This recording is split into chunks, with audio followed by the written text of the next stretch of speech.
بسم اللہ الرحمن الرحیم الصلاۃ والسلام علیک یا رسول اللہ الصلاۃ والسلام علیک یا نبی اللہ الصلاۃ والسلام علیک یا حبیب اللہ وعلی آلک و اصحابک یا نور اللہ صلی اللہ تعالی علیہ وسلم۔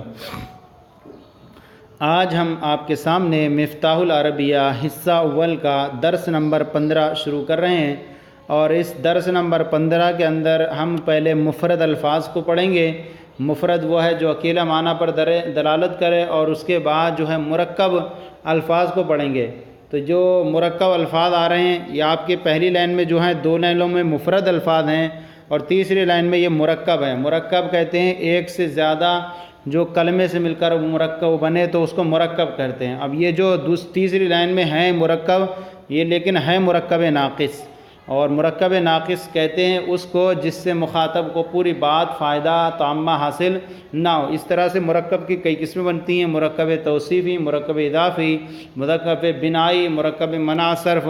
لیکن یہاں جو آپ کے سامنے مرکب ناقص کی جو مثال پیش کر رہے ہیں مثال، وہ مرکب اضافی کی مثال پیش کریں گے۔ سب سے پہلے ہے کشاف الضوء۔ کشاف الضوء معنی ہوتا ہے لائٹ، روشنی کو کرنے والی، اجاگر کرنے والی، روشنی کو اجاگر کرنے والی، تو مراد ہے لائٹ۔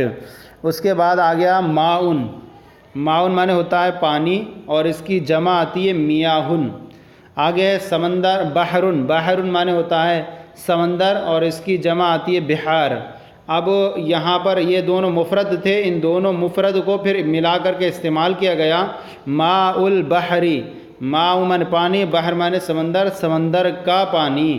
تو یہ مرکب ناقص کی جو قسم ہے وہ مرکب اضافی ہے، اور مرکب اضافی جملے کا جز ہوا کرتا ہے، اس سے جملہ تام نہیں ہوا کرتا جبکہ اس کے بعد خبر نہ لائے۔ تو یہ دونوں مل کر کے مرکب ناقص کا یہ مبتدا تو بنے گا، لیکن ابھی یہاں خبر کی حاجت ہے، اس لیے مرکب تام نہیں ہے۔ دوسری بات یہ کہ مرکب اضافی ہو، مضاف پر نہ تنوین آتی ہے نہ الف لام آتا ہے، اور مضاف الیہ پر دونوں آ جاتے ہیں، لیکن بیک وقت مضاف الیہ پر دونوں نہیں آتے۔ اگر آتے ہیں تو پہلی صورت میں بحر یہ ہے اس کا اسم ہے، اور اسم اس پر جو ہے مضاف الیہ ہونے کی بنیاد پر اس پر الف لام داخل ہونے کی وجہ سے اس پر جو ہے یہاں پر تنوین داخل نہیں ہوگی، اور تنوین جب داخل ہوتی ہے تو وہاں الف لام داخل نہیں ہوتا، دونوں معنی تنوین ہوا کرتے ہیں۔ تو ماء البحر سمندر کا پانی۔ اس کے بعد ہے صوتن۔ صوتن معنی ہوتا ہے آواز، اور کلبن معنی ہوتا ہے کتا۔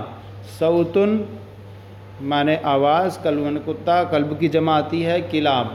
صوتن کلبن کتے آواز، کلب معنی کتا۔ صوت، اب یہ آگے اس کو ملا کر کے استعمال کر رہے ہیں، صوت الکلبی کتے کی آواز۔